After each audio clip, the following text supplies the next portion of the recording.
Wa ba'da abdi, setelah memuji musannif katanya, bahada ya sahih, perhatikannya wahai para sahabatku, kata musannif Ibnu Yamun mengarang kitab ini, manzumatan tufidu fin nikah, satu nadoman kitab yang dikarang dalamannya menerangkan tentang ruang lingkupnya dalam hal pernikahan. Apa aja kaitan dengan pernikahan? Itu mah dari mulai hukum nikahnya, walimahnya, bikin anaknya, semuanya nanti situ diatur, ya. Agar kita nggak salah melaksanakan satu amal ibadah yang sangat luar biasa, yaitu dalam masalah nikah. Kemudian apapun yang berkaitan seperti adab dukhul itu adab berjima diatur oleh Islam, ya. Jadi jangan sampai kita punya cara atau kaifiat dukhul, kalau bahasanya dukhul, ya. Kalau kata kita bahasa halus lah, bahasa halus atau bahasa cakepnya dukhul. Kalau bahasa kasar mungkin jima, rada kasar itu kalau jima. Ya, mama ya ta'alaku wasabdu walima, kemudian kaifiatnya semua insya Allah akan diatur di sini, diterangin. Kalau dianggap ekstrim ya memang harus dicapin.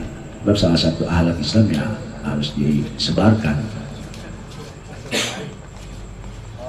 Wala jamalul ilmi ya pasuk kitab.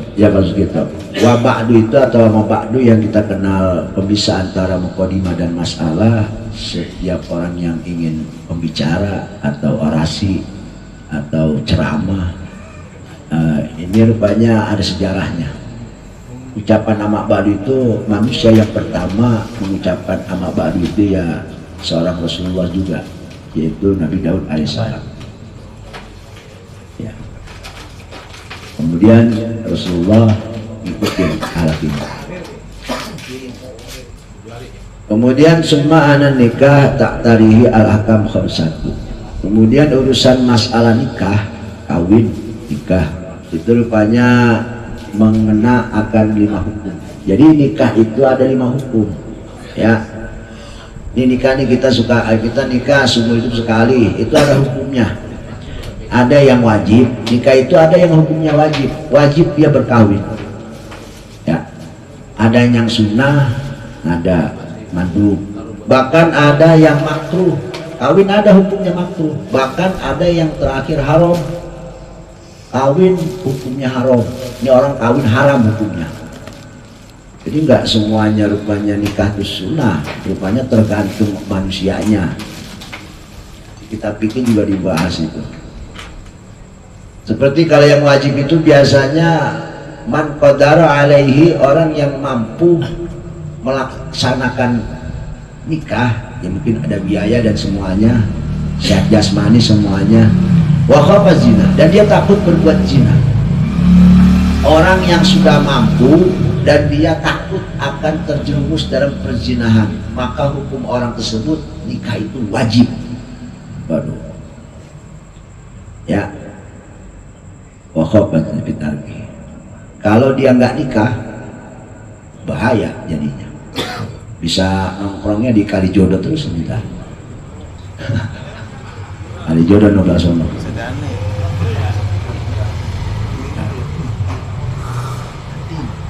Kemudian ada yang sunnah hukumnya. Orang boleh nikah, dia boleh, dia enggak. Kalau dia nikah hukumnya sunnah. Siapa orang tersebut? Ini biasanya man roja nasla, orang yang memang punya harapan pengen punya turunan, generasi dari dia pengen punya generasi, maka nikah hukumnya sunnah buat dia. Dan dia bisa nahan diri dari perbuatan zina. Ya, artinya kalau dia nggak nikah, dia bisa tahan diri. Ini mungkin orang soleh yang begini, orang yang benar-benar takut sama Allah. Kalau model kita mungkin ngambang-ngambang takutnya. Wah, kalau model kita mungkin yang nama nikah harus kayaknya. Sebab kita mah nggak tahan kalau melihat ada biduan lagi joget di panggung, ini kan bahaya urusannya. Betul apa betul? Pengennya request aja, ya lagunya nggak ada dah. Cinta Satu Malam, Aduh bahaya urusannya. Kalau urusan kita kayaknya ini, jadi urusan orang yang model gini nih hukumnya sunnah. Mungkin saya yakin yang model begini sifat orang yang soleh, karena dia walaupun nggak kawin, nggak punya istri, tapi dia bisa jaga diri. Dan jaga nafsu itu jangan dianggap enteng. Itu perkara berat, itu perkara yang sukar dan sangat sukar buat orang yang nggak kuat aja menahan nafsu itu, menahan syahwat. Ya. Jadi hukumnya sunnah kalau yang model gini, dia punya niat pengen ada generasi, intinya punya anak lah, pengen punya turunan, dan dia bisa menjaga diri walaupun gak nikah dari perbuatan zina. Kalau kita bahaya, ntar bakal guling habis. Nah, ini yang sunnah ya. Kalau yang sampai bisa hancur segala-galanya mah tadi hukumnya wajib, jadinya itu mah dia mampu dan dia takut kalau nggak kawin terjerumus dalam perbuatan dosa besar tersebut, kawin lah, wajib kawin. Kalau bisa babanya nih, babanya tanggung jawab nih, hukum penuh, jangan sampai nih anak mau kawin ditantang mulu ya. Kalau bisa dukung 100%. Kalau takut kita punya anak atau nih anak kita mentalnya seperti ini, harus kita nih gerak cepet kawinin. Beberapa orang kemari, gue pengen tahu nyakunya di mana, mau ngepelnya, gitu kan? Orang dulu gitu. Ya. Nah, ini sunnah, jadi hukum kawin itu. Ada yang hukumnya makruh. Makruh siapa? Ini orang yang memang nggak seneng, artinya nggak tapi suka lah sama yang namanya nikah. Maka buat dia ini, waduh, nggak demen kan jadinya. Biakiman la rabbata lahu fiha. Hukumnya makruh bagi dia yang memang tidak senang terhadap yang namanya perempuan kali. Walayatun aslan, dan dia tidak ada harapan buat punya anak. Nggak ada harapan nggak mau punya anak. Wayak tahu an ibadah gue wajib, dan bisa terputus akan ibadah sunnahnya, makruh buat dia. Dan juga ada yang mubah. Nah kalau yang mubah ini adalah orang yang memang tidak takut perbuatan zina dan dia tidak ada niat pengen punya generasi, nggak takut, artinya bisa jaga diri dan dia nggak punya niat punya turunan, maka hukum buat dia ini mubah. Boleh kawin, boleh nggak, mubah hukumnya. Kalau dia kawin ya mubah intinya. Kalau yang sudah itu dia punya niat dengan punya turunan dan dia bisa jaga diri, kalaupun nggak kawin. Jadi mubah itu sebalik daripada sunnahnya. Ada yang haram. Siapa yang haram ini? Orang yang man yadurru bil mar'a bi adami watin nafaqah aw kasbin mu'arramin. Orang hukumnya diharamkan dia berkahwin kalau dia punya niat ingin merusak ini perempuan, membahayakan ini perempuan dengan cara apa? Dengan cara tidak dilayani perempuan. Artinya ini perempuan kawin tapi dianggap bini, tapi dianggap nggak punya bini, dicuekin. Baik napahnya nggak napahin, batinnya nafkah batin nafkah dohirnya di masa bodohin. Nah ini bisa jadi haram kalau punya niat orang berkawin kepada perempuan hal seperti ini. Atau memang dia punya kerjaan yang dari barang haram termasuk, sebab salah satu hal yang paling terbesar buat seorang laki-laki itu kalau kawin, bisa nggak kira-kira dia jaga dari ngasih duit biaya hidup keluarga anak istrinya jangan dari barang-barang yang haram. Duit yang haram lah bahasanya hasilnya. Ini kan sangat bahaya, jolim menjadi hukumnya. Jadi intinya haram bagi seorang laki-laki berkawin kepada perempuan kalau niatnya jolim. Secara umumnya zolim, ya, merusak dohir batinnya, nggak dipenuhi nafkahnya, ini bahaya kalau ada niat seperti itu. Nah ini sifat-sifat hukum yang memang dalam ruang lingkup pernikahan seperti itu. Jadi nikah itu nggak apa semuanya bisa dikatakan sunnah. Jadi yang sunnah itu yang pengen punya anak dan dia bisa jaga diri kalaupun nggak kawin, tapi pengen punya anak, maka hukumnya sunnah. Mungkin daya tariknya atau dorongan terjadinya sifat sunnah karena pengen punya anak itu, punya anak. Walaupun dia nggak nikah dia bisa jaga diri. Ya mungkin ini orang soleh lah, ya Oh, kalau model orang rokok gimana? Nah, bisa nggak kira-kira pengen punya anak tapi bisa jaga diri? Ada? Ah, banyak yang iya, banyak yang kagak. Takutnya ntar ada dangdut pada nyawel semua kita. Ribet urusannya. Jadi wajib tadi itu hukumnya. Nah sekarang ada pertanyaan, antara nikah sama nggak nikah mana yang lebih utama? Secara umumnya ya, nggak dilihat daripada hukumnya tadi. Kalau secara hukum tadi tergantung tadi kita adanya di posisi yang mana dari hukum yang dari sunnah, wajib, mubah, makruh sama haram. Rupanya ada yang bertanya, apa istilah ulama antara nikah dengan takholli. Takholli itu yang membujang lah, membujang sampai mati. Namun kaul yang lebih utama, ada yang mengatakan nikah lebih utama, ada yang mengatakan takholli lebih utama. Ada yang tapi kaul yang tengah-tengah ini yang lebih roji, yang lebih unggul lah bahasanya. Roji itu lebih unggul, yaitu afdalnya al-jam'u bainahuma. Jadinya nikah tengah-tengah lah, artinya nggak ngiblat terlalu ke nikah, nggak terlalu ke memujang. Jadi santai-santai lah, selau aja begitu. Punya bini selau, nggak punya bini selau. Jadi dikumpul. Li anna nikah laisa mani'an minat takholil ibadah. Sebab karena namanya pernikahan itu bukanlah salah satu hal yang bisa mencegah dari kita sepi dari hal, jadi bahasanya menghalang kita untuk lebih giat ibadah. Nikah itu bukan jadi salah satu alasan untuk kita kurang dalam ibadah bahasanya. Nikah itu enggak seperti itu. Jadi sah-sah aja kita nikah, ibadah malah kadang-kadang makin hebat. Nah kemudian rukun nikah ini mungkin kaitannya dengan fikih ya. Rukun nikah ya biasa ada 5 ya, wali, saksi 2, kemudian cewek, cowoknya ada, yang terakhir sigat, yaitu ijab qabul. Itu kaitannya jadi diperluas dengan fikih. Kalau ini kan kaitannya dengan akhlak. Jadi hukumnya seperti itu, masalah daripada pernikahan. Kemudian untuk lebih panjangnya di sini tentang masalah keutamaan nikah dan dorongan support supaya orang demen sama yang namanya ibadah nikah. Cakep namanya nih. Malah lebih galak yang udah kawin, kadang-kadang yang belum kawin. Lebih hidup lah bahasanya sama yang namanya kawin. Soalnya biasanya kalau ada pengantin baru lagi akad itu yang dapik tuh pengantin lama padahal.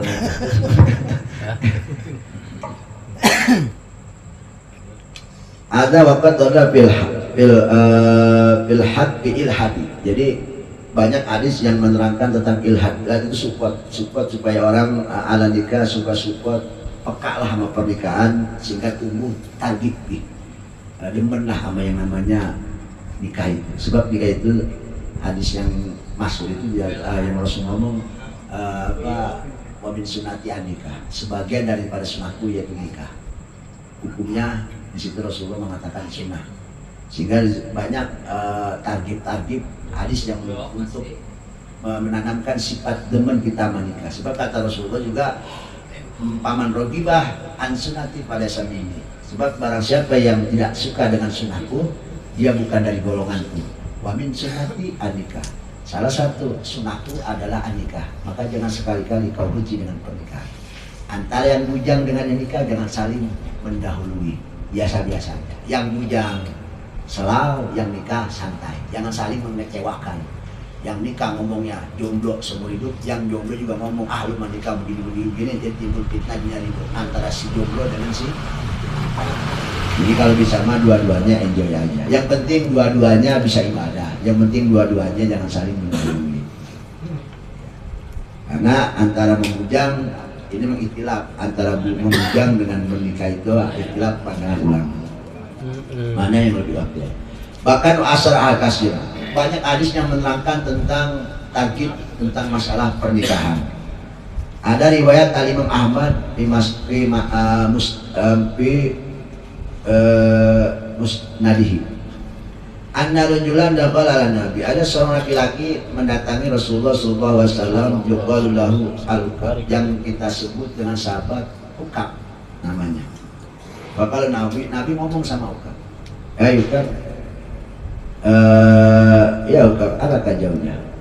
Ente udah punya bini belum? Biasa kita kalau ketemu teman suka begitu ya.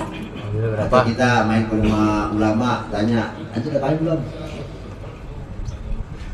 Kemudian orang lah, Ukab jawab, enggak Rasulullah, saya belum punya bini, intinya masih bujang. Kalau jawab lagi, wala jariyah, kata Rasul, amat juga nggak punya, ada hamba saya, perempuan itu. Jadi perempuan yang bisa halal kepada laki-laki itu ada dua sifatnya, satu dengan sabab nikah, yang kedua dengan sebab jariyah, hamba saya. Budak, kalau dulu budak ya hamba saya. Sekarang udah nggak ada, orang merdeka semua sekarang, nggak ada yang namanya orang setengah manusia, perbudakan. Ya, jadi dua orang itu halal, sabab dua orang itu, sabab nikah dengan sebab jariyah. Kata Rasulullah, kawin belum Rasulullah, nggak punya jariyah juga, nggak punya apa, artinya nggak punya amat, nggak punya Rasulullah. Wala jariyah, dijawab wala jariyah, sama jariyah juga saya nggak punya Rasulullah. Bini kagak punya, jariyah kagak punya. Kalau anta bikin musir, lalu kehidupanmu gimana? Artinya ada nggak biaya atau mungkin enak berjaya apa begini? Artinya punya nggak? Atau sudah punya? Ya Rasul saya punya biaya, maksudnya buat hidup. Kalau buat kawin juga ada. Kala jawab, iya ya Rasulullah, anda biarkan musir ya. Saya alhamdulillah ada duit mah gitu, nggak banyak mah gitu, miliaran mah kagak. Gitu. Kalau kata gitu mah miliaran mah kagak, tapi sebentar mah ada gitu. Tawanu kali yang gitu mah. Kalau anta min ikhwan syayatin, udah maksud simpel. Kalau wa anta min ikhwan syayatin, ente itu bagian dari golongan setan. Yang itu. Ukab sahabat Nabi, jariyah nggak punya, bini kawin belum, jariyah kagak punya. Apa kata Rasulullah? Bahaya ente, awas hati-hati. Takut ente min ikhwan syayatin. Kamu ini sebagian daripada golongan yang suka gaulnya sama setan. Bahaya. Bahkan kata Rasulullah, "Lau kunta minan Nasara." Kalau umpama dari golongan Nasrani, mungkin ente ini rohiban, ente ini pendeta. Berarti kalau ada muslim, ada kawin. Nah, ini bisa jadi gambaran pendeta ini. Ya. Alhamdulillah kawin semua kan dah? Alhamdulillah. Nggak usah pakai ngal 2, 3. Yang penting sekali udah pernah. Min rohbanihim. Jadi kata Rasulullah, ini kalau model begini namanya pendeta nih, begitu. Inna min sunatnya nikah, sebab kata Rasulullah, ini hadis dituliskan, inna min sunatnya nikah, sebab sebagian daripada sunatku adalah pernikahan, dan nikah ini ibadah yang paling mantap, serius, paling enak, tanpa ada riak dan lain sebagainya. Betul.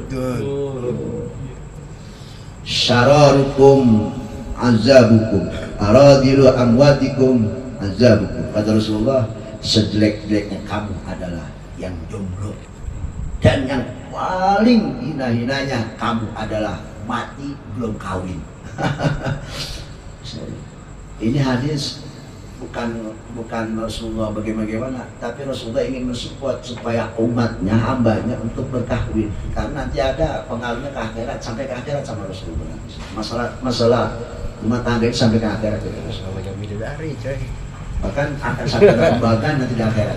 Makanya disuruh kawin. Gitu. Ya. Ini hadis Nabi begitu luar biasa. Dorongan support salah satunya itu hadisnya. Syararukum azabukum, aradilu amwatikum azabukum. Wa qala, ditiban lagi hadis Nabi. Ini mah supaya kita demen kawin intinya mah. Ya masyarakat syabab, wahai pemuda, golongan para pemuda syabab, yang tua gimana? Tahu pengantin nama? Biar pengantin nama juga kalau mau kawin malah berasa rada muda, betul nggak? Iya, ini mau kawin lagi nih, berasa rada muda. Gak mungkin yang 60 tahun nggak bakal, pasti dia berasa umur 25 tahun. Kalau lagi kawin lagi. Manis tato aminkumul ba'ah.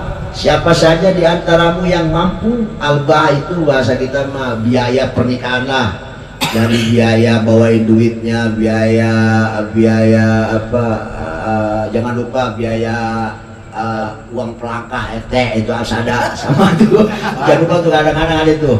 Ya, biaya buat nanti persepsinya kalau umpama pengen walimah ya dia intinya mah biaya untuk pernikahan adat di situ apa yang harus dikeluarkan dia mampu lah untuk dia punya biaya hidup untuk waljata jawaz kata Rasulullah kalau bisa kawin kalau bisa begitu. Enaknya umpama ya Rasul gimana nih kalau umpama belum ada biaya tapi ngeperpet dan kawin kita jawabannya di sini. Mangkana ada taulin falyatajawaz. Barang siapa yang punya biaya falyatajawaz. Kalau bisa dia kawin. Rasulullah memerintah falyatajawaz. Kalau bisa kawin dia. Wa man istata'a al-ba'a falyatajawaz. Fa inna aghadul basar wa usnul farji. Kenapa? Sebab salah satu keutamaan orang menikah adalah aghadul basar wa ahsan lil farji. Dia bisa menjaga mata dan bisa menjaga kemaluannya. Ini yang kemarin saya omongin. Jadi kita punya bini itu jangan dipandang sebelah mata hanya sebagai seorang istri. Ingat, gara-gara bini kita terjaga dari perbuatan dosa besar. Itu perzinahan. Itu yang paling berharga buat kita. Serius, itu yang paling berharga. Itu harus dipikirin. Pandang dia sebagai penyelamat kita. Ya. Bayangin coba kalau nggak ada yang namanya bini, ini manusia serotok kayak anjing semua, kayak kucing semua. Siapa aja pasti dibuat. Sampai lubang yuyuk juga di serius, bener nggak? Gara-gara bini kita terjaga. Ini gara-gara bini orang roktok kagak ada yang nongkrong di diskotik, kagak ada yang nongkrong di jembatan 5, jembatan 2, apalagi di diskotik tidak ada. Gara-gara siapa? Gara-gara ada bini. Coba kalau nggak ada bini, gue gini boro-boro mikirin ngaji, orang ayap semua nyari apa? Nyari keramaian. Star juga kagak laku. Nggak ada. Kita nak ya, salah satunya manfaatnya itu banyak itu pengaruhnya, banyak efeknya dari pernikahan itu efeknya banyak buat diri kita sehat juga, pikiran tenang, betul apa enggak? Semangat hidup ada. Maka pandang bini supaya kita memuliakan mindset kita rubah. Si Neng nyelamatin abang dari perbuatan-perbuatan yang Allah nggak ridho. Termasuk dosa-dosa besar. Awas, sebab ada pendapat dosa gede setelah syirik adalah zina. Dosa gede setelah syirik adalah zina. Ada yang mengatakan pembunuhan. Waqala, tadi nanya, bagaimana kalau umpama mau gede, kemauan belum gede, udah kagak nahan, tapi duit belum punya. Nah, gimana nih? Jalan keluarnya ya Rasulullah, kata Rasulullah, fa'alaihi bisyam, puasa, fa'alaihi bisaum, banyakin puasa. Yang udah kawin masih kagak, ini yang belum kawin, yang udah umur rada-rada tinggian, kalau umpama biaya belum ada, pengenan buat tinggi banget, puasa. Kenapa? Fainal wija, sebab puasa itu akan bisa menjaga dia. Apa wija itu? Wadul syahwat, meminimalisir syahwatnya. Dengan sebab puasa, karena sedikit makan, sedikit minum, salah satu obat syahwat kita turun. Orang kalau gembul makan minumnya syahwat gede, syahwatnya gede. Saya sih bukan nebak-nebak, jadi kalau ada zaman yang makannya doyan, nah syahwatnya gede nih. Ya, kalau kata kita makan dulu biar enak gitu. Waqala sallallahu alaihi wasallam, bahkan ada hadis Nabi lagi, support. Ini hadis support semua ini. Targib nikah supaya kita ada rasa suka dengan nikah. Karena orang yang nggak ada menikah, palesam ini bukan dari golongan itu kata Nabi. Miskinun, tidak ada sebenarnya. Ini hadisnya. Yang sebenarnya kan sungguh miskin, bahasa Arabnya miskin sungguh. Rajul laysa lahu imrah, orang laki-laki yang nggak punya bini. Jomblo itu orang miskin. Jadi jangan belaga sok kaya kalau belum punya bini. Itu bahasanya. Bahkan Rasulullah nanya, waqala miskinatun, bahkan perempuan juga sama, miskinatun, imra'atun laysa jauh. Perempuan juga bisa dikatakan sangat-sangat miskin kalau dia belum punya laki. Gila, Rasulullah ditanya, ya Rasulullah, wa in kana ghaniyan, walaupun dia kaya segala ada, amaraya, bada di mana-mana ada, buka pintu aja emas itu kelihatannya. Kontrakan.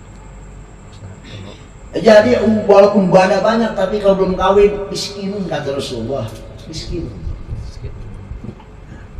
Perempuan juga sama, miskinatun kalau belum punya laki, walaupun itu perempuan kaya raya. Gitu. Ya. Kemudian qala waqala man kana musyiran li ayankiha summa la yanki falaysa minni.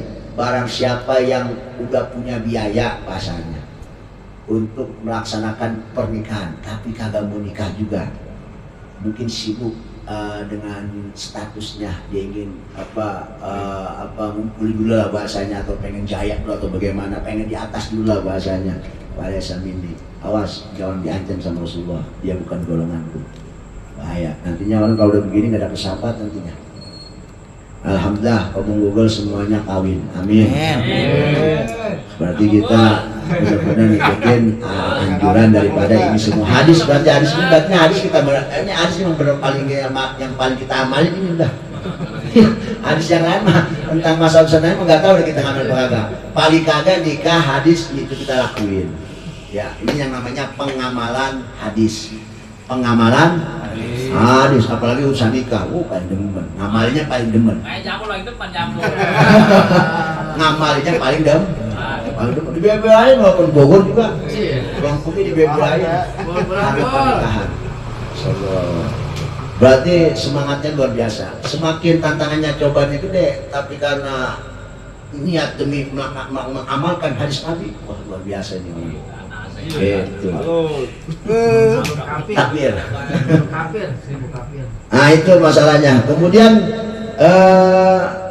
ada lagi satu lagi hadis Nabi, idza tajawwajal rajul, kata Nabi, siapa saja umatku seorang laki-laki yang berkahwin faqad istakbal begini, berarti setengah agamanya sempurna. Falyattaqillah fi nisbil baqi, maka takut hati-hatilah kamu dengan sebagiannya lagi urusan agama. Maksudnya apa? Sebagian agamanya sempurna kalau orang sudah berkahwin.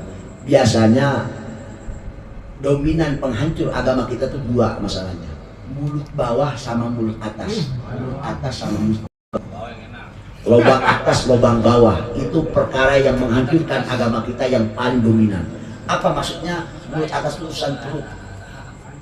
Urusan perut. Orang kalau udah namanya urusan perut, iya, orang kalau udah namanya urusan perut, apalagi urusan yang namanya perut kepepet lagi, udah lahan yang agak basah dibasah-basahin. Serius. Itu perusahaan agama, dan ini pengaruhnya, efeknya akan menyebar luas dalam kehidupan dia. Semuanya akan pengaruh. Bayangin, gara-gara dia makan korupsi, gara-gara dia makan duit haram yang gak halal dengan cara dolim, umpama salah satunya, karena dia hasil apa? Dia makan, dia kasih keluarganya, dia kasih anaknya, itu akan berpengaruh kehancuran yang sejadi-jadinya. Nanti dia punya keluarga lagi, sejadi-jadinya lagi. Jadi berefeknya sampai seterusnya. Ini yang jadi bahaya. Bahkan banyak hadis yang mengatakan saking bahayanya ini urusan yang namanya perut. Salah satunya kan ada yang mengatakan kata Rasulullah, kullu lahmin wa damin nabata, setiap daging dan darah yang memang itu tumbuh hasil daripada barang haram, maka surga haram masuk baginya. Fa'aula bihi manar, yang paling utama buat dirinya adalah masuk nerakanya Allah Subhanahu wa taala. Itu aja. Dan yang paling bahaya lagi ada hadis yang mengatakan, barang siapa, saya artinya begini, barang siapa yang makan dari barang yang haram, harta dari barang yang haram, hasil yang haram, Allah tidak akan menerima amal ibadah sholatnya 40 tahun. 40 tahun harta dolim. Ini kalau udah urusan yang namanya mulut, Masya Allah. Apalagi kalau udah kepepet, wah udah segala cara. Yang penting perut kenyang. Betul. Musuh juga, teman bisa aja jadi musuh. Ya. Saudara bisa jadi berantem. Bener nggak? Emang urusan apa? Perut. Emang dia berebut bandai emang buat apaan? Buat urusan perut. Emang dia berebut ini golok ini emang buat apa? Urusan makan. Ini kalau udah urusan lubang atas, segala cara orang lakuin. Bohong-bohong dah sama Allah. Alhamdulillah, semoga alhamdulillah min dari urusannya banyak, yang namanya jolim, maksiat itu banyak masalahnya. Korupsinya banyak kita ini, bukan korupsi uang aja, korupsi waktu. Ya jam karet itu. Korupsi janji. Itu kan termasuk pembohongan. Termasuk kalau buat urusan perut, termasuk maksiat perut ini salah satu penyakit penghancur agama yang paling dominan itu daripada maksiat yang lain. Karena kalau udah makan itu akan nyebar semua. Kalau maksiat tangan doang masalahnya. Tapi kalau perut bukan tangan doang terjadi masalah, kaki jadi masalah. Sebab tadi ada juga keterangan kalau umpama kita makan barang haram, kemudian itu jadi dari daging, kemudian dialirkan ke anggota badan kita, maka semua ajawali kita akan bermaksiat kepada Allah Subhanahu Wa Taala. Ini tangan bawaannya pengen maksiat aja, kaki pengen maksiat aja, mata pengennya maksiat aja, demen buat anu maksiat. Gara-gara tumbuh dari makanan yang haram, hasil dari yang haram. Naudzubillah, summa naudzubillah min. Caranya kan banyak, korupsi, nipu, bohong, enggak duitnya mah nggak korupsi, nggak nipu, timbangannya nipu. Duitnya mah nggak nipu, meterannya nipu. Pejabat itu pejabat. Itu kan urusan apa coba kalau bukan perut? Urusan apa kalau bukan perut coba? Pejabat Pak. Paling dominan perut. Iya. Mancing ke depan gak kaca, depan kaca. Mungkin kalau buat orang perokok, mungkin kalau buat urusan rokok. Karena disilah, gua makan gak tapi kalau kamu ngerokok mau ngopi pun berarti gitu. Ya mungkin itu urusan rokok sama kopi lah bahasanya. Bedain lagi. Yang kedua, pusaka agama dominan apa? Kata Rasulullah di sini sempurna agamanya. Itu yang sempurna, lubang bawahnya sempurna. Artinya di situ dia terjaga dari perbuatan tadi yang diharamkan Allah, zina, taqrabuz zina, dijaga gara-gara nikah. Berarti orang nikah itu separuh agamanya, urusan agamanya dijaga sama Allah. Satu kali juga mengatakan yaitu dijaga sempurna karena dijaga Allah, tolong dia dengan pernikahan, terjaga maksiat kelaminnya. Nah, kemudian Paliyata Finisbaki, kemudian yang setengahnya lagi kita harus hati-hati, harus takut, baik-baik apa? Urusan mulut, urusan perut. Oke dah, kemaluan terjaga, perut kita nggak terjaga.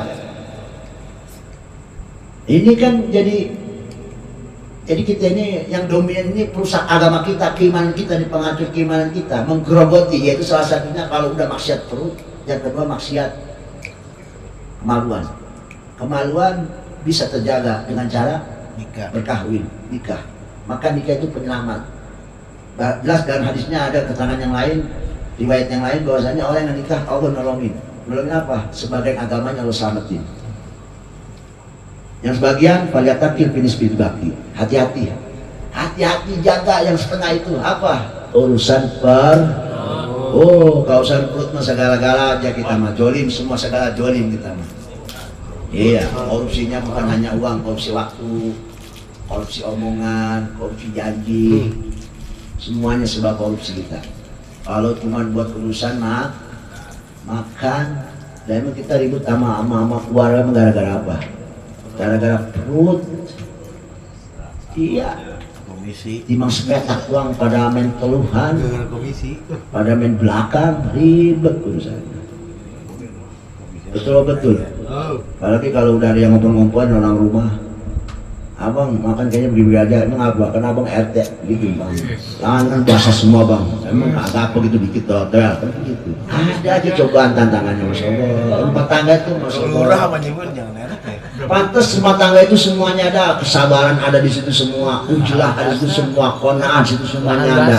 Jadi rupanya dengan pernikahan benar-benar luar biasa karena nikah itu melatih kita semuanya, melatih segala sifat yang baik-baik semua. Melatih sabar, udah pasti ini kita penyabar semua. Saya yakin penyabar semua, karena bininya pada lemes semua di rumah. Qanaah, kita diajar qanaah dengan pernikahan. Nih rumah tangga ini madrasah buat seorang laki-laki. Diajar qanaah sama Allah, qanaah terima apa adanya. Diajar juhud sama Allah supaya nggak lemes di mata melihat barang orang kayaknya orang yang pada beli kredit yang puyeng. Supaya dilatih semua itu, dilatih semua gitu.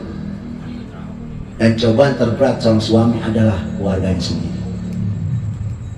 Benar apa benar? Ya. paling berat cobanya. Itu kalau tetangga mah apa itu mah digoroi kan. Jadi kalau rumah tangga mah sekali meledak bom atom, wah bahayanya di situ. Ya kan, artinya keputusasaan dan kehancuran seorang laki itu kalau rumah tangganya udah hancur, dia udah nggak mood lah untuk hidup. Biasanya begitu, betul nggak? Iya. Ini kata Rasulullah. Jadi kata Rasulullah tadi, Fakol istakmal isbudin, falyatakil binisbil baki. Hati-hati dengan sisanya. Apa? Itu urusan perut. Awas, bahayanya kulit ini sebab bisa menghancur agama kita. Orang gara-gara duit, iman bisa terbeli, bisa terjual. Nyawa aja nggak ada harganya kalau buat urusan perut. Nyawa nggak ada harga urusan perut. Mungkin dulu kita pernah dengar gara-gara 2 bungkus Indomie iman tergadai, betul nggak? Di daerah mana? Dan itu jelas. Saya dengar sendiri dari saksi pelakunya juga, karena pelakunya sekarang sadar dia saadat, kemudian dia jadi pendakwah dan dia cerita. Dan setiap akhir dakwanya pasti dia ceritain tentang masalah dia tutup minta doain, dan itu sambil dia nangis karena dia sadar. Tolong doain saya. Di kampung sekampung saya jual agamanya, saya beli agamanya semua dengan sebungkus mie. Doain saya biar mereka dapat hidayah lagi. Saya merasa bersalah karena mengkristenkan orang sekampung di Kristennya. Bayangin coba ada petani maju megang salib, Indomie 2. Apa tuh urusan perut. Makanya ekonomi kita paling baru. Makanya kalau bisa ngedoanya sama Allah begini, Allah jadikan saya orang kaya biar saya bisa membantu memperkuat iman saudara-saudara saya. Gitu. Amin. Ini mah ya Allah berikan saya kekayaan biar saya bisa beli bisa biar pergi haji segala, jangan. Kalau bisa ya Allah kayain saya biar saya bisa nolongin saudara-saudara seagama saya biar imannya tambah kuat, yang tergadaikan. Begitu. Nolongin umat Rasulullah imannya. Gara-gara tadi tergadaikan 2 bungkus Indomie cuma buat perut doang, iman dijual. Dan itu bukan omong kosong, pepesan kosong, asli terjadi itu daerah-daerah kosong kayak Cianjur, Bandung tuh. Itu yang daerah-daerah TKP kayak gitu yang mereka rongrong, itu yang mereka uber, dan itu mereka berhasil semua. Bayangkan coba itu. Hati-hati, bener nggak? Jadi agak menghancur gara-gara 2 bungkus Indomie. Ya kalau dia ngomong dakwanya di Ngeroktok mah habis sama Pak RT. Di sini mah orang kaya semua. Timbang Indomie 2 bungkus doang tuh nah. Kasih sedus. Waqala, dan Rasulullah bersabda sallallahu alaihi wasallam, man tajawaza lidul ifaf fa'aqqa ala auni. Barang siapa yang berkahwin tujuannya orang kawin niatnya al-ifaf. Apa ifaf? Menjaga diri. Tadi dari perbuatan zina, dari perbuatan yang dilarang sama Allah, taqrabuz zina. Tujuannya dia buat jaga diri dari barang-barang haram. Dengan nikah dia punya niat seperti itu. Maka apa yang jadi? Kata Allah, kafah wa waqqa. Allah akan penuhi janjinya tentang pernikahan, wa waqqa, dan Allah akan jaga. Allah akan berikan nikmat, segala nikmat, rahmat dan hidayah, semua naungan daripada nikmat yang diberikan kepada keluarga yang si laki-laki itu berkahwin tujuannya untuk menjaga diri. Awas, niatin untuk jaga diri alifah. Ini anjuran Nabi, hadisnya. Jadi nanti kalau kita punya anak kawinin, pagahin sama sintong. Tong, lu ntar kawin, niat tuh jangan macam-macam. Lu niatnya buat jaga diri aja, supaya berkah. Gitu. Sebab hanya ada perkara hal yang kita nggak inginin, mana? Yaitu hadis tentang masalah orang yang nikah niatnya yang kagak-kagak. Nikah karena perempuannya cantik, nikah karena hartanya, nikah karena turunannya darah biru, umpama gitu, darah merah semua ya.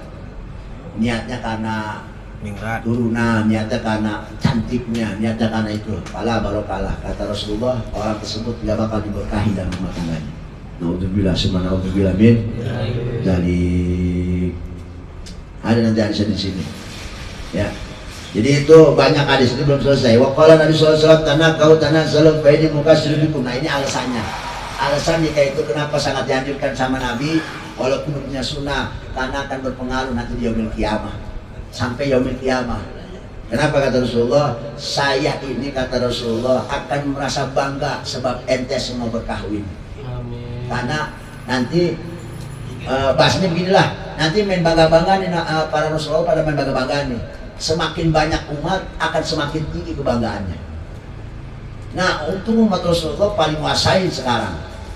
Ya sekian miliar dari zaman Nabi, dari zaman Rasul sampai sekarang, mungkin zaman Nabi Adam itu orang-orang yang beriman itu paling banyak. Makanya Rasulullah kan paling bangga. Paling bangga, paling tersenyum lah bahasanya. Melihat umat itu bujubel. Semakin banyak umatnya, semakin membanggakan diri. Sebab kata Rasulullah, Pak ini ubahi. Pak ini ubahi bikum yaumal qiyamah. Sebab nanti akan saya merasa bangga kalau umat itu makin banyak kelihatannya, makin banyak kehadirannya pada yaumil qiyamah. Ya, sampai asik tuh, yaitu sampai orang yang lahir bayinya bayi prematur meninggal. Itu akan termasuk jadi hitungan umat Nabi. Apalagi dia hidup besar, kemudian dia kawin lagi punya anak lagi. Semakin banyak anak membanggakan Rasul nanti yaumil qiyamah. Nyenengin Rasul. Jadi kita punya anak nyenengin Rasul. Ya, jadi kita punya anak berarti nyenengin. Tapi anak ditoyorin mulu kayaknya. Anak ditoyorin mulu kayaknya. Anak ditoyorin mulu. Padahal itu anak nyenengin Rasul, tapi yang nyenengin ditoyorin mulu. Begitu anak badak, gimana kali? Ya memang begitu cobaan tantangannya. Wa qala sallallahu alaihi wasallam man taraka tajwiz mukhafatal ailah. Nih salah satu lagi nih, awas penyebabnya nih. Barang siapa yang nggak mau kawin tapi dia punya niat buruk. Apa niatnya? Mukhafatal ailah, takut sengsara. Biaya ini, biaya itu kayak mana? Mungkin kayak dari negara Jepang tuh jangan begitu misalnya, biaya hidup berat kalau mau kawin. Ya dia mau orang Islam. Ada umat Nabi kalau umpama dia nggak mau kawin karena itu biaya hidup dia takut sengsara. Oh hidup dewek kan begini aja kata cukup kepala begitu. Intinya dia takut aja, kagak mau kawin karena takut. Ada nggak yang begitu orang? Ada tuh yang begitu. Falaysa minna kata Nabi, ini orang bukan umatku, bukan golonganku kata Nabi. Naudzubillah summa naudzubillah min. Jadi kawin jangan takut miskin. Iya. Logika kita di babak kita ini kerjanya apaan? Hancur lah sawah di karangan, panen ya seadanya. Anak 12 itu berkah. Diawali dari niat pernikahannya benar.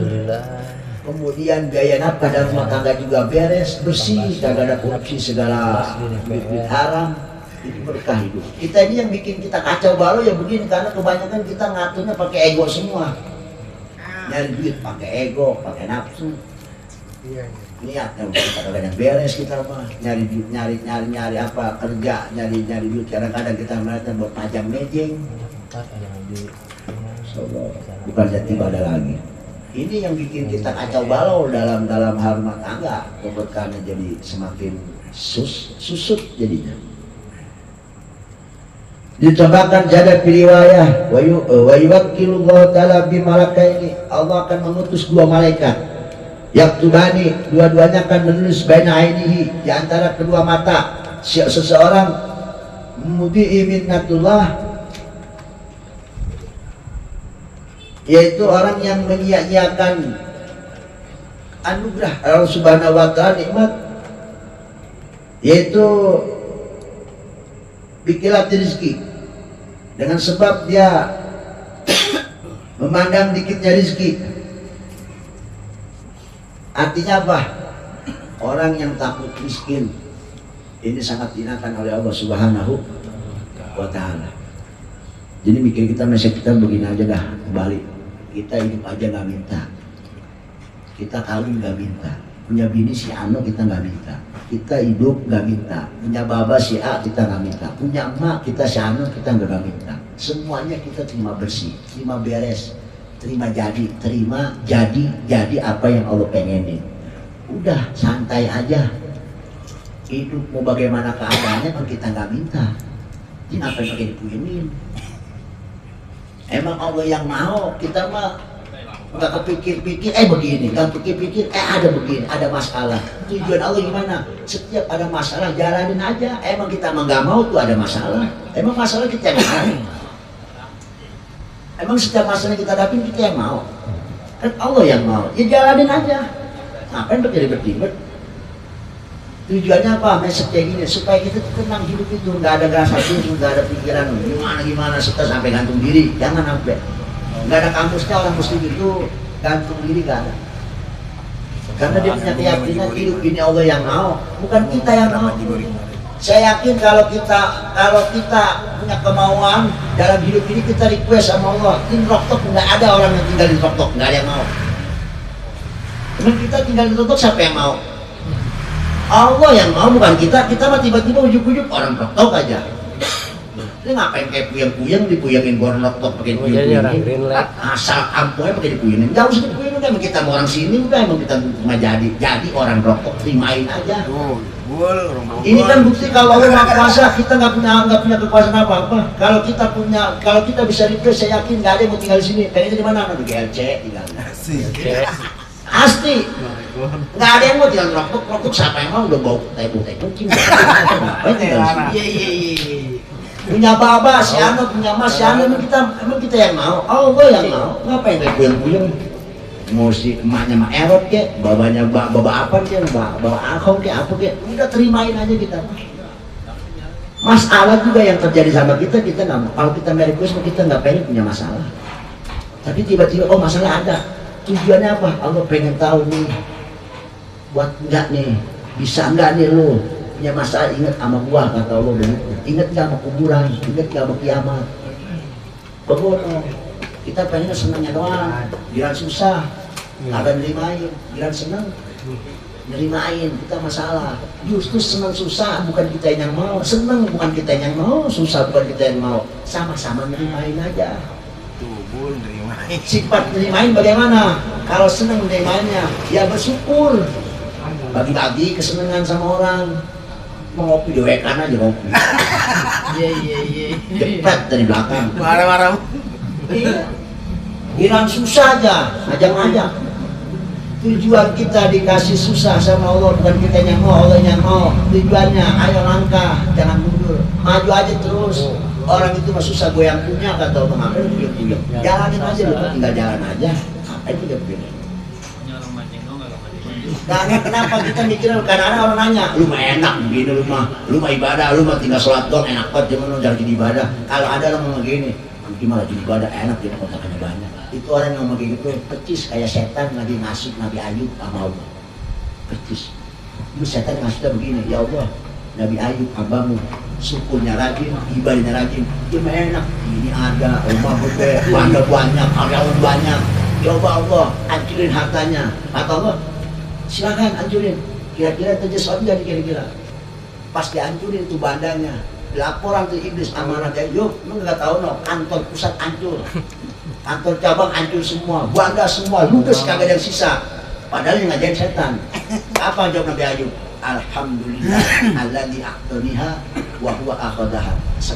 Segala puji bagi Allah, Dia yang memberiku dan Dia pula yang mengambil. Nah kalau kita bukan kagak, bilang HP aja udah anyang-anyangan gitu. Jadi kalau ada orang begini, cuma ibadah enak begini, itu sama persis omongan setan. Iya. Sebetulnya kita nggak usah hasut. Kenapa? Setiap orang tuh punya masalah dan dia bisa jalanin. Itu yang saya salut. Itu yang salut. Dia punya banda, dia bisa sholat. Dia nggak punya banda, dia bisa sholat. Itu Nabi yang salut. Kita mau dikit-dikit hasut sama orang. Gimana enak? Kasih sholat itu apa? Dia bakal ada pikir ngapain ngojek, bandanya banyak. Itu omongan itu persis omongan setan. Karena kita nggak tahu dia juga punya masalah, tapi dia bisa. Mengapa pakai beda-bedain? Urusan berjamaah mak punya maka punya duit. Bener nggak? Itu tuh kebanyakan begitu punya ngasutnya. Justru itu omongan setan itu yang begitu. Kalau ada yang ngomong gitu setan itu. Iya, emang setan begitu masuknya. Dia enak, dia sholat juga, begini. Lu enak. Dia enak lo rajin ke masjid Google ngapain banyak. Itu omongan orang itu kayak setan, tapi sama Allah begitu. Tapi ayo enak ya Allah, sujudnya rajin, sholatnya rajin, syukur sedekahnya rajin apa? Duitnya banyak. Coba aja kagak punya duit mah, baru-baru cuma sholat, hari sedekah kan begitu. Kata Allah, silakan hancurin semua badannya, hilangin lenyapin, sholatnya tambah rajin. Sholatnya tambah rajin, ibadahnya tambah rajin. Itu Nabi. Itu Nabi. Levelnya juga yang udah ifrit. Wajar, kita kan nggak tahu, oh dia bukan Nabi, yang boleh ifrit, pas, tak sepantaran, Allah adil. Makanya ada ngomong gini, abang mah enak, punya duit segala enak, kalau saya mah susah bang. Stop omongannya, stop bang. Allah maha tahu cobaan yang diberikan kepada saya dan kepada abang. Kenapa berbeda? Pastinya berbeda, karena Allah maha tahu setiap hamba dikasih cobaan, karena Allah tahu dia mampu untuk menjalaninya. Umpama kalau Allah merubah, umpama begini, cobaan yang ditimpa ke abang, ke saya umpama, atau saya punya masalah tiba ke abang, Allah nggak adil. Kenapa? Pasti saya nggak bakal mampu, abang juga punya masalah, lalu penyakit abang juga nggak bakal mampu. Kenapa saya punya masalah berbeda? Karena Allah tahu masalah ini saya bisa. Kenapa abang punya masalah? Karena Allah tahu Allah itu bisa, kata Allah. Jadi kalau ada yang ngomong kayak gitu tuh omongan setan itu. Paham sampai sini ya? Ngerti nggak? Jadi sekarang nggak buang tuh mau jauh-jauh. Emang begini, aduh enak, begini, badannya cuma duitnya banyak. Jangan. Oh cuma rajin ngaji, apa cuma enak, gak ada pikiran. Gue mau ngojek begitu. Jangan pokoknya. Kalau buat urusan ini jangan ngomong itu, persis omongan setan ngasut Nabi Ayub kepada Allah Subhanahu wa Ta'ala. Hati-hati ya, itu omongan salah itu. Yang kita salutin adalah dia punya duit bisa ibadah, dia nggak punya duit dia bisa sujud. Itu yang bisa salutnya. Sebab berapa banyak orang lagi susah sujud, lagi senang kagak sujud. Lagi susah ingat Allah, nangis maratan nangis, bilang senang, lupa sama masjid, lupa sama majelis taklim. Betul apa enggak? Nah ini yang PR buat kita. Jadi tujuan daripada ini semua hadis yang kita bacakan, dan ini belum rapi masih banyak. Tujuannya untuk support pernikahan. Ini sangat-sangat dianjurkan kita, mungkin banyak yang perkataan Nabi tentang pernikahan. Mungkin kenapa nikah itu sangat luar biasa? Nah, ini ya salah satunya tadi. Ya logikanya orang yang udah kawin kan pengen kawin lagi. Iya. Ya, udah segitu aja, udah paham ya. Ini masih banyak nih ntar, ceritanya masih banyak. Insya Allah kita kalau masih umur panjang, mau sehat badan semua. Ya, saya kasih semuanya. Umur panjang pada sehat semua. Biar hidup tenang. Gak ada masalah. Hidup bukan kita yang mau, Allah yang mau. Tenangin aja, tenang aja punya masalah. Kita mah karena semuanya dong terimain, susah kagak menerimain. Ini yang licik, pikiran licik. Ini licik, namanya orang licik begini. Setan doang yang begini. Wallahu a'lam bishawab, walhamdulillahirabbil Bismillahirrahmanirrahim. Ya Rabbana arafna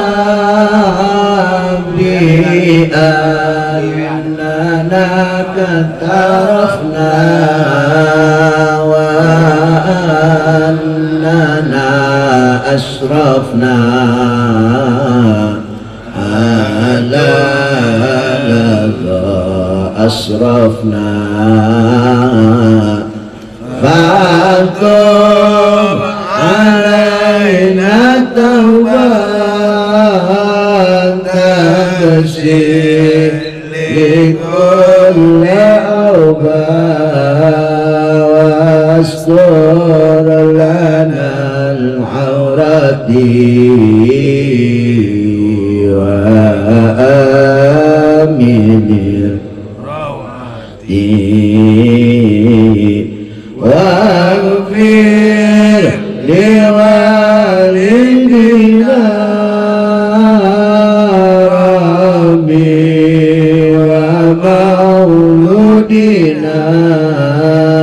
والأهل والإخوان والسائر الخلان وكل ذي مأوى أو جيرة أصبا والمسلمين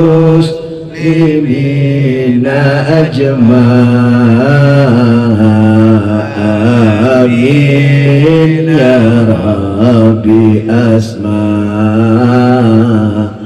فضلا وجودا منانا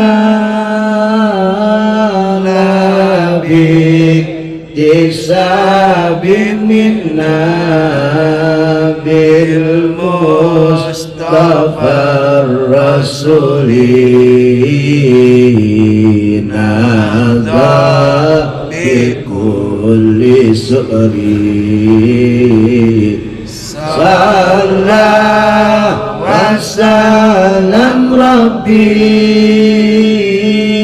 عليه أنت الأبي وآله وصحبه عداد الصحبي والحمد لله في البدء والتناهي والحمد لله